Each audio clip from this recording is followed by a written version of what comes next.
Hey guys, NerdKi here, and today is going to be the first of my new series, the Versus series, where I pit Dragon Ball characters with other anime characters, and maybe even some other like different series like Marvel or DC or Star Wars and stuff like that.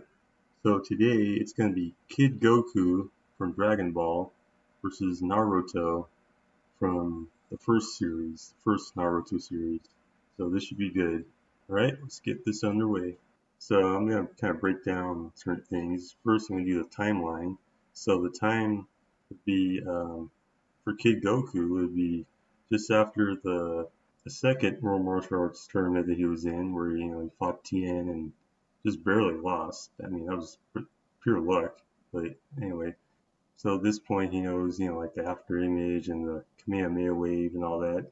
And as for Naruto, it would be, a little bit after the Chunin exams, after he's trained with Jiraiya, learns the Rasengan, and that, Sasuke's already gone. He's left the village and all that. So that'd be a good timeline. So the setting of this battle, I think, where else but the World Tournament ring from Dragon Ball Z, and where some memorable battles were fought.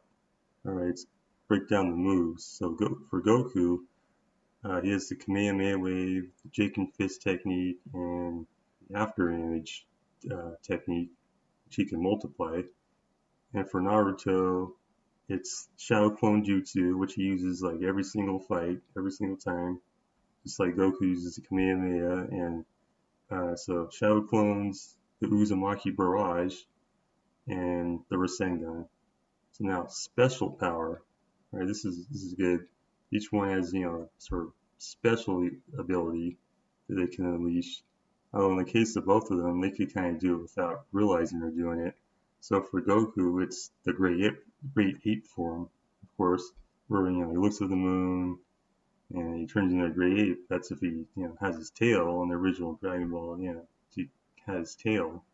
And for Naruto, he has the nine-tailed fox spirit in him, so he draws on that, chakra, that red chakra from the Nine Tails. And there's been times where the Nine Tails kind of takes over Naruto, and he can't really do anything about it. He just loses all control, much like Goku in the Great Ape form. So common threads, sort of commonalities between the two characters. Well, both are main characters of their respective series, right? And I guess the only other one is they both love to eat. I mean, that's, Naruto loves his ramen and Goku loves just about anything that's put in front of him. If this were an eating contest, I think Goku would take it. He would definitely win. But anyway, here's how it would all play out. So Naruto would start by throwing some kunai knives at Goku, which Goku swats away with his power pole. And Naruto just runs at Goku, he charges him, holding two more kunai. He strikes Goku, but Goku again blocks with his power pole. Then the two combatants stand holding their weapons, trying to force the other back with a show of strength, just trying to push each other back. And I think definitely Goku wins this. He wins the battle of just pure strength by pushing Naruto back. Then Naruto grins as he summons some shadow clones, a multiple shadow clone jutsu. So there's like probably 1,000 of them, and they just completely fill the ring. And Goku was pretty shocked at just how many there were. So all the clones kind of in the front of the line charged first, and Goku used kind of a similar technique. He used a multiple after image to confuse the clones momentarily. This distraction bought him some time to try and escape the clones and kind of figure out his next move. But only one of the after images was Goku, of course, and he held off on attacking Naruto's clones for fear of being discovered. But then Goku thought that, well, the real Naruto probably wouldn't be one of the ones they're attacking straight away, but he would probably be somewhere toward the back of the crowded ring. So, taking a chance, Goku attacks one of the clones with some karate strikes, and karate that he learned from his grandpa Gohan, as well as the Jaken attacks. Then the clone vanished and Goku attacked a few more and won. He, he held off on using the power pole because it would be too big and wide of an attack, and Naruto would know it's the real one. So Goku kind of stuck and moved, striking and going back into the after image formation.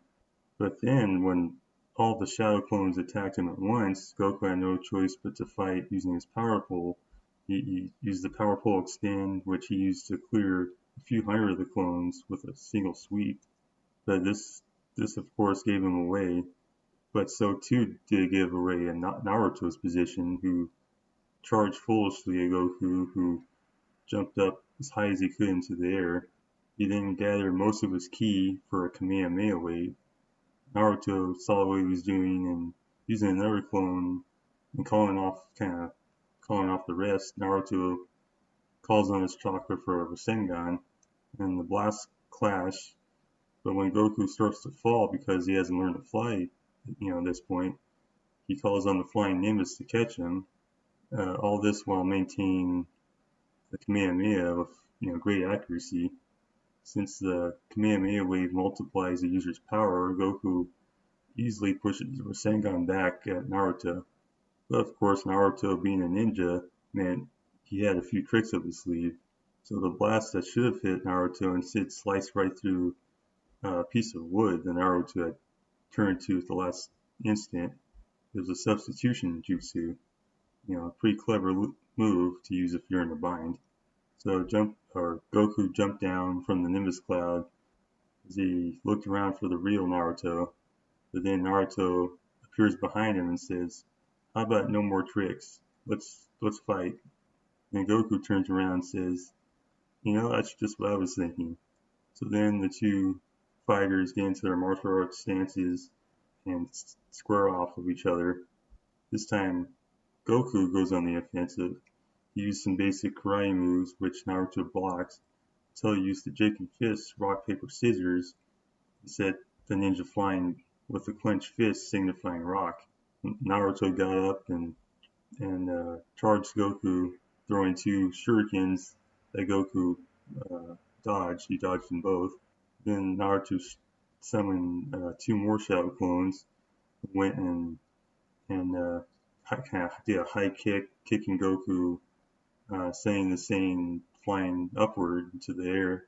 So then Naruto, or the real Naruto, flipping in midair, he got above Goku, dropped his foot right on top of Goku's head. "Uzumaki Barrage," he shouts. So Goku went crashing down to the ground. As he lay there on his back, he notices a bright full moon in the sky. "Well, guess I win, which means you promised to treat me to some delicious ramen," says Naruto. Then he looks down at Goku, who is transforming into a great ape. "What the heck are you?" says Naruto. Great Ape Goku sees the ninja and tries to smash him, but Naruto dodged it, but just barely. He tries hiding behind a wall outside of the ring, but Goku just barrels through, crushes Naruto, or rather one of his clones, and from high atop a roof, Naruto bites his finger and does a summoning jutsu to summon the Chief Toad, who looks a bit frightened after seeing the giant ape that stood before him. So after kind of complaining for a few seconds, the giant toad reluctantly charged Goku with his sword, which seemed to just get stuck in the great ape's thick hair and hide. Goku then got him in a big headlock. He was about to crush the life out of the Chief Toad when Naruto, who's on the Chief Toad's head, he blurred something into his ear, an idea that he had. So then both Naruto and the Chief Toad did the transformation jutsu and changed into the nine-tailed fox, using the tails of the nine tails to strike and release the hold that the great ape had on them. The nine tails turned and swiped its sharp claws, which made gashes on Goku, pushing him backwards. The enraged great ape Goku prepared to fire a large ki blast from his mouth, but moving quickly, the nine tails dodged and fell back. When the second blast was being charged, Chief Toad and Naruto released the transformation jutsu. Chief Toad, making a hand sign, does a water style jutsu that blasts water from his mouth. He aims it at the Great Ape's blast of energy. The energy struggle lasts seconds as Goku's Ki Blast breaks through and would have hit the Chief Toad if he didn't have his impressive jumping ability. So over 100 feet in the air, Chief Toad and Goku have a quick strategy meeting. Then as Great Ape Goku fires more Ki Blasts, the giant toad dodged and drives his sword down. Then when he's close enough, he sliced off Goku's tail, but not before painting the ground like really hard. Despite landing on his feet, legs kind of just buckled from the height. So Chief Toad's legs were like spaghetti as he said, "Well, you're on your own, kid." He vanishes. So Goku, still in his Great Ape form, fell backwards and crushed Naruto as he hit the ground.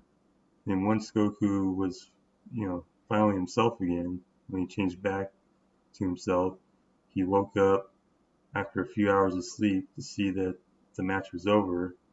Naruto was crushed to death by Goku while in his Great Ape form. Goku doesn't remember a thing after he looked at the moon and says a silent prayer for the fallen ninja from the village hidden in the leaves. Afterwards, Goku goes to a nearby restaurant with the money from Naruto's little frog coin purse, and eats 9 bowls of ramen in his honor.